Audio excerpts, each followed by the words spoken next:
Guys, welcome to the start of surface area. So we'll just do a little bit of an introduction today, along with discussing the concept of overlap, which you may or may not have seen. I feel like that's a new concept for grade 9. So first thing we'll look at are the three-dimensional objects that we're going to cover in grade 9. There are 4 of them. First one, I'm not gonna bother too much with this one. I will post the completed notes that will have some examples. So normally what we do is we would discuss the 4 three-dimensional objects that we're going to use, and then look at some man-made items that are in those shapes and some objects from nature that are close to, in most cases, those shapes. So of course a cube, I'm just going to draw it here for you, and don't worry about drawing them as long as you can recognize it. These are going to be pretty quick. You'll also see those in the completed notes as well. Let's see, we'll do more commonly referred to as a box, right? Technically I should have this in there too, but not a big deal. There we go. Right triangular prism.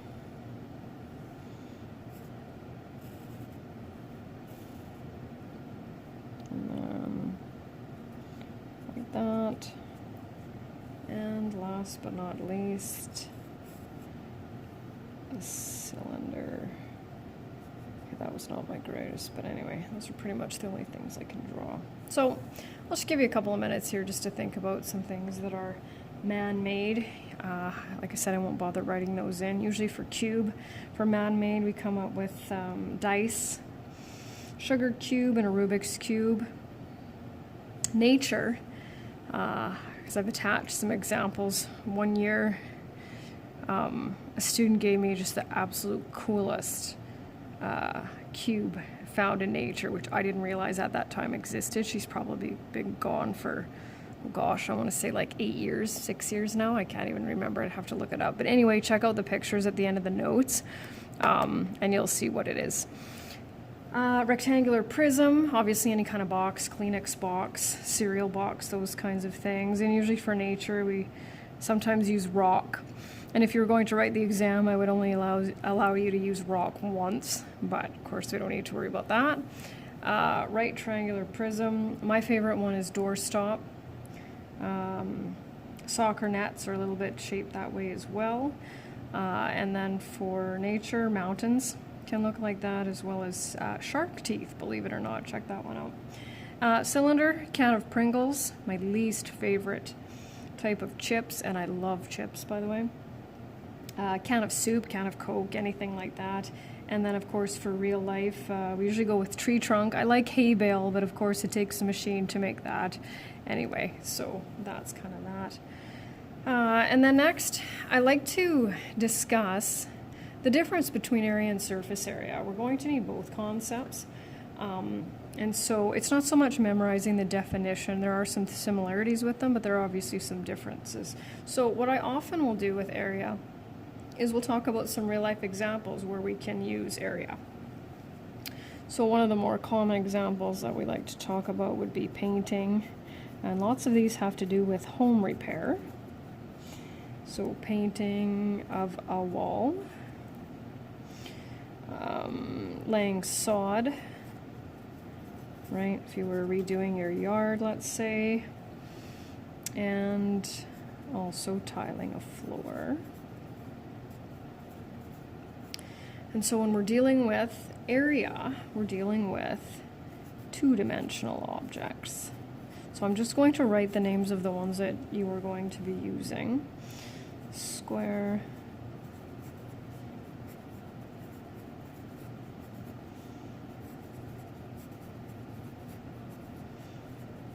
and so when you think about the concept of tiling a floor, let's say, what are we doing? Well, and this is where I would get you to I would pull out those words and sort of just see where you were going with this, right? So when we're tiling a floor, what are we doing?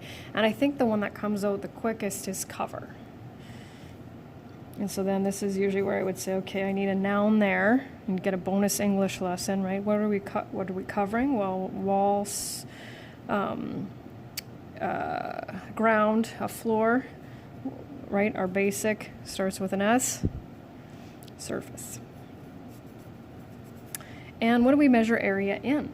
Well, so we're going to be looking for the number of square units, right? Area, because we have 2 dimensions, always measured in units squared, or square units. So the number of units, square units required to cover a surface, right? So if you think of, because usually if I say what's the area, you know, I get things like length times width. Well, that would be a formula for the area of a specific figure, right? But just the concept itself is this right here. And then sliding over to surface area, very similar. Siding a house, painting a room. So really the main difference between area and surface area would be that surface area deals with 3-dimensional objects. And you know that we're going to use the cube, rectangular prism, right triangular prism, and a cylinder. So we would normally cover that first unit in June, but we're not going to do that. I'm going to cover that in the fall, which is going to make it a little bit tighter, but that we'll worry about when we get there.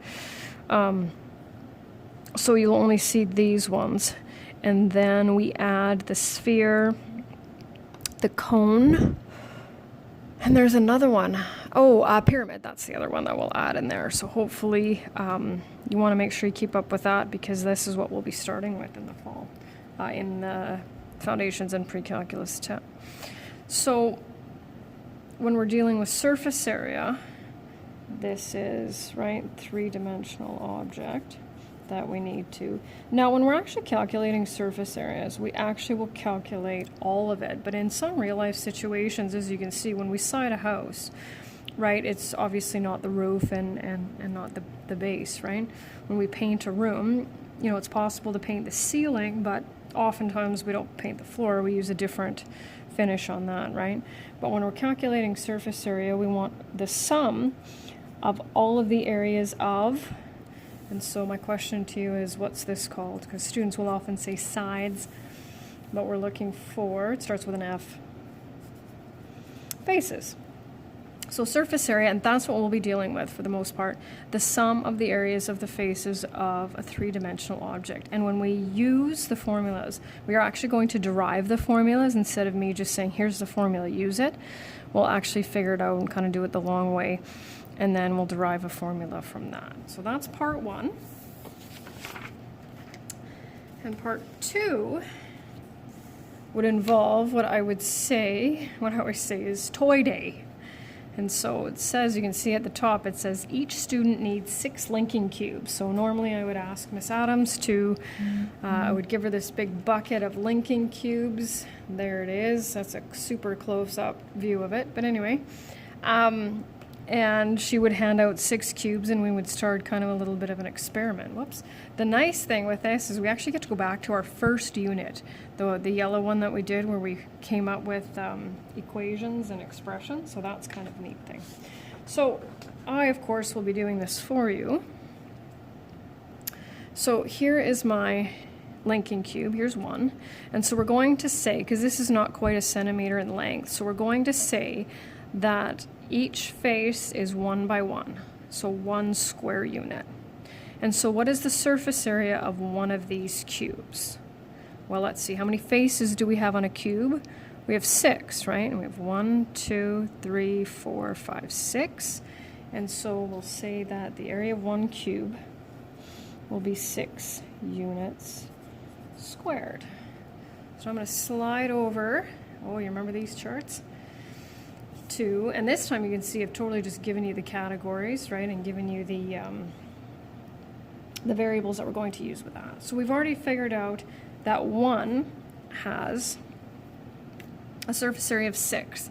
So normally what I would do is I would hold this one up, and I would hold this one up, and I would say, well, what's the area of the yellow one? And you would say 6. And I would say, okay, so this one has 6, and this one has 6. And then I would do this and say, now, does this have a surface area of 12 square units? And right away you would say no. And I would say, why not, right? This one had 6, this one had 6. And then you would talk about how, when I put them together, we have some overlap because this is now covered, that face is covered, and that face is covered, right? And so then I'm going to ask you, well, what is the surface area of this?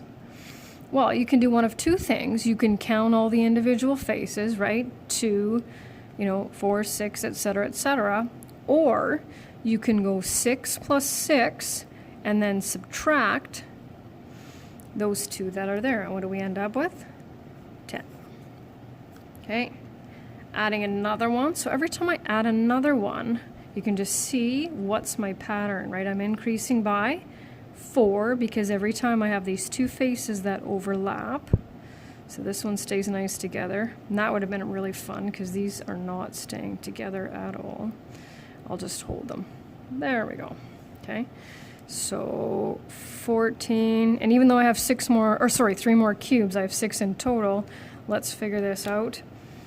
18, 22, and 26. And then here's let's see what you remember from February. Write a linear equation to represent the relationship between the number of cubes to the surface area. Okay. So which one do you remember? Which variable, the n or the SA, is going to go on the left side? Remember our x's and y's and how that worked with our equation? And I'm not kidding you, that is such a huge concept for foundations and pre-calculus 10, being able to deal with tables of values and variables and things like that. So which one goes on the left? The n or the SA? SA, we want to calculate the surface area. So surface area equals, and now we need a numerical coefficient. And then we also need a constant as well. And so how do we get those? And obviously I have no idea who remembers and who doesn't, right?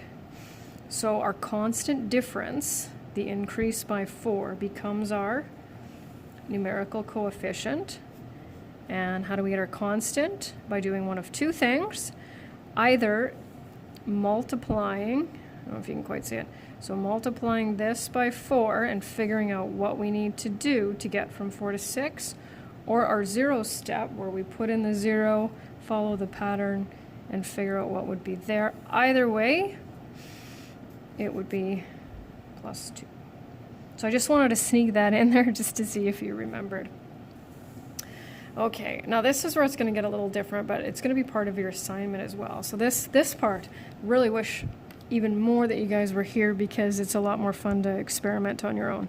So you would have those 6 cubes, and I would say, okay, is it possible to have different surface areas with the same number of cubes? Can you combine them, put them together in different forms so that when you see what surface area they have, it's not the same? And there is a maximum surface area, so only one number that goes there.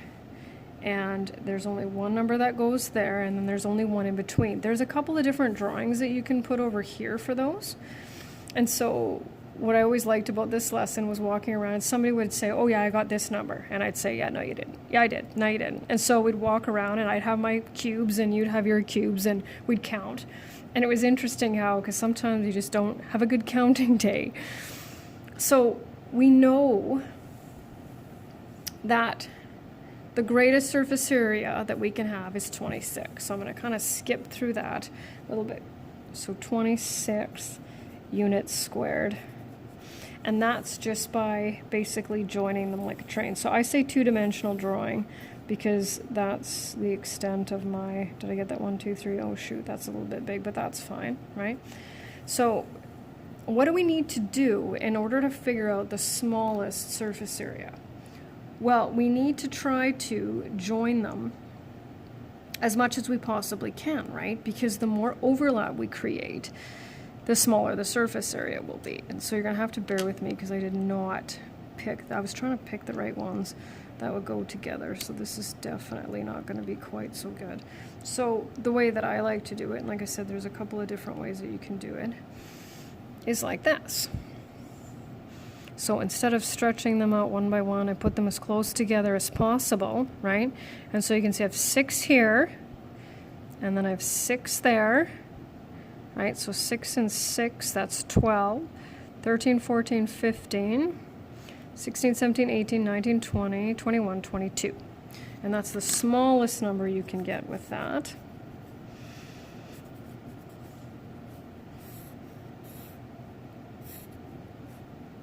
There we go. Oh shoot, the drawing is over here. My lovely drawing here. And then there's one in between. And I'm just going to give you this one. And I call it the staircase. There are different ways that you can do that. That's usually how I draw it. There we go. So there's a short assignment with more cubes. If you have something at home, like dice or something that you can do that with, some of you will be able to do this you'll be able to visualize it. I'll kind of tuck the answers underneath, but by all means ask me any questions, because we're going to go individually through the cube, the rectangular prism, the right triangular prism, and the cylinder before we start putting them on top of each other, because really what you need to be able to do is calculate the surface area of a composite object, which means more than one three-dimensional object on top of one another. I think I go all the way up to 3 because, well, it's just fun. So anyway, that's lesson number 1. Keep it up, and we'll talk to you soon. Bye.